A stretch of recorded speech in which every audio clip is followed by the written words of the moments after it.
Hello, everybody. It's been a while, but I'm back. We've spent some time thinking about the question of whether God exists and then about the accuracy of the Bible and its preservation of its core truths as we've received them. And now we're looking into the resurrection of Jesus because that's how Christianity lives or dies, stands or falls. If God exists and if he raised Jesus from the dead, then Christianity is true. It doesn't matter about all of these other things about like the inerrancy of the Bible or theological issues or moral issues. If Jesus rose from the dead, Christianity is true. End of story. Likewise, if God does not exist, or if God did not raise Jesus from the dead, Christianity is false, regardless of all the good that it has done in the world, regardless of all of the nice moral teaching and everything else. It is false and should be ignored. The stakes are that high on the resurrection. And that's why we're going to spend the next 5 weeks thinking about the resurrection. Because there are 5, if you like, minimal facts. That's the term that a guy called Mike Licona uses. He's one of the world's leading authorities on the resurrection. And he's got these 5 key facts about the resurrection of Jesus that he feels make a good case. And these facts are called the minimal facts because these are facts that require the bare minimal of faith, if you like, to believe. These are facts that scholars, both Christian and non-Christian, both appreciative, positive towards the Christian cause and antagonistic towards Christianity, all accept as true. The vast majority, overwhelming majority of scholars believe these. Okay, so we've got that Jesus died, that the tomb was empty, that the disciples believed that Jesus had appeared to them after his death, that James, the brother of Jesus and a skeptic during Jesus' lifetime, came to faith because he believed that he'd had a post-resurrection experience, and that Paul, the apostle to the Gentiles, St. Paul, came to faith because he believed that he had met the risen Jesus.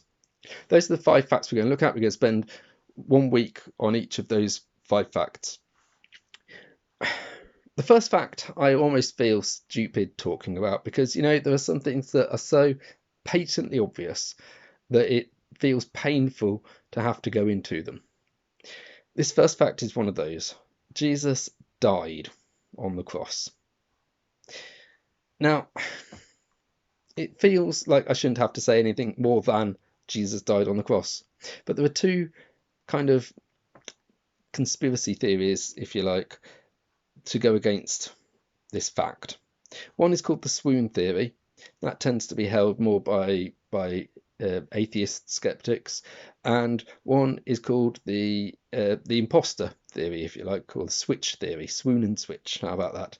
And that is that somebody else took Jesus' place, and that's kind of held by Muslims and by some other people as well.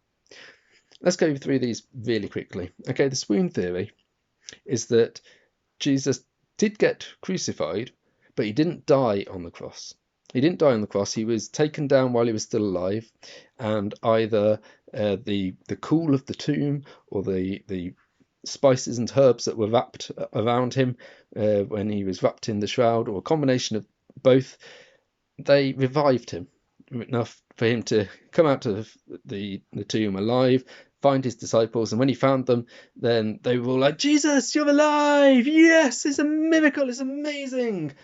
And the truth just sort of gets lost in the telling. The switch theory, the imposter theory, is that Jesus never actually went to the cross in the first place. It wasn't Jesus that was crucified. It was somebody who was rung in for Jesus at some point in proceedings.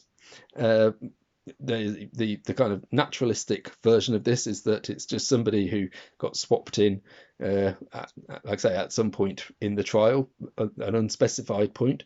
And the supernatural version that Muslims believe is that Allah swapped out Jesus for Judas and then made everyone think that it was Jesus on the cross.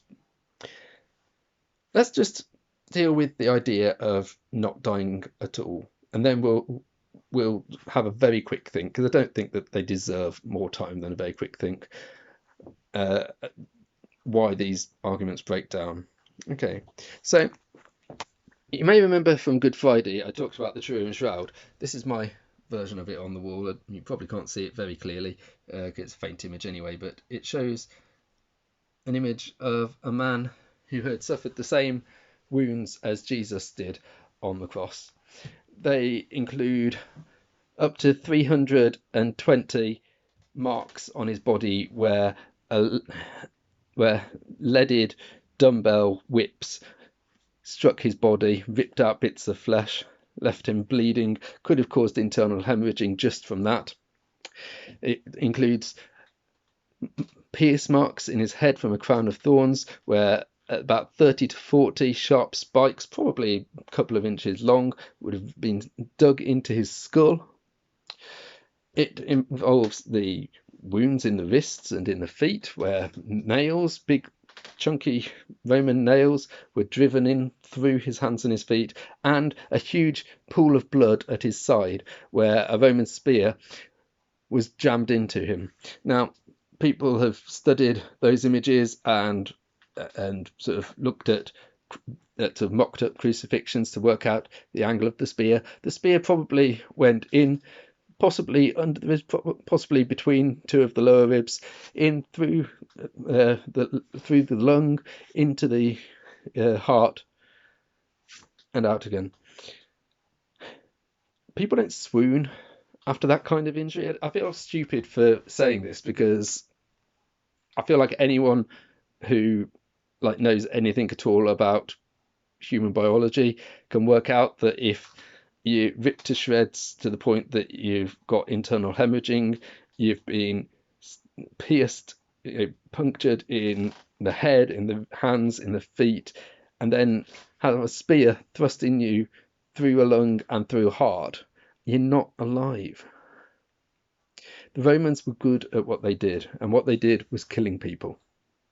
They knew how to kill people. They knew when a person was dead. In fact, the Romans on crucifixion duty would have been killed themselves if they had let any of the prisoners off before they were dead.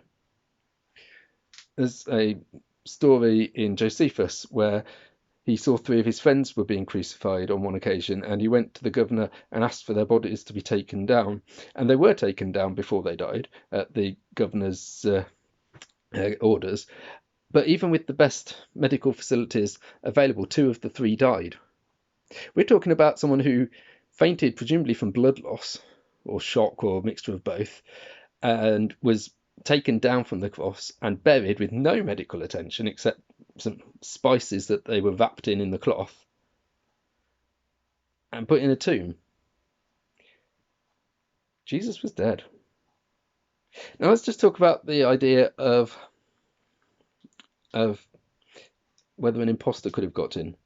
We know from the gospel accounts, which are a minimum of 3 independent accounts of the trial and crucifixion and death of Jesus.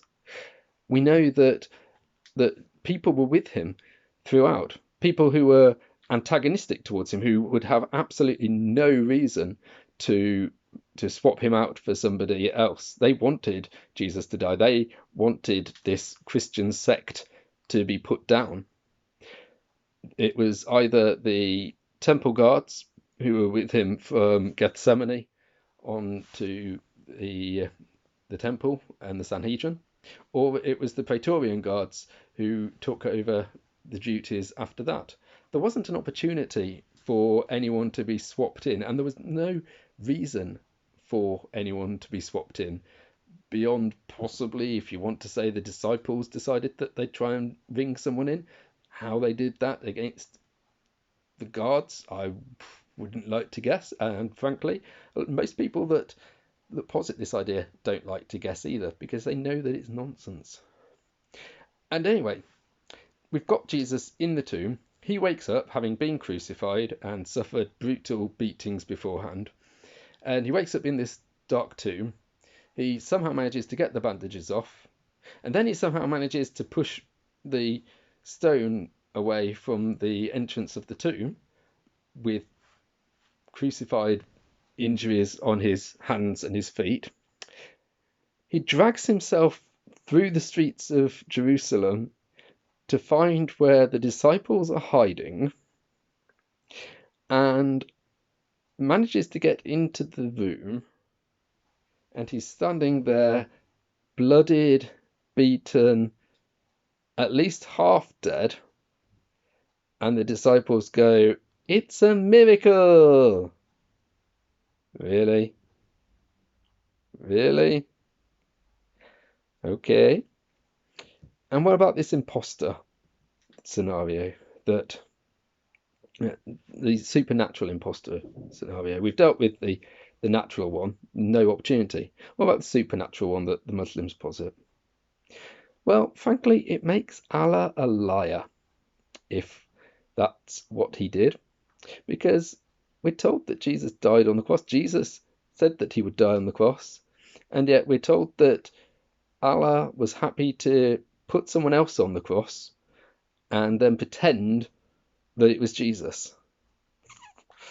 Nice one, Muslims. Your God is a liar. Don't think so.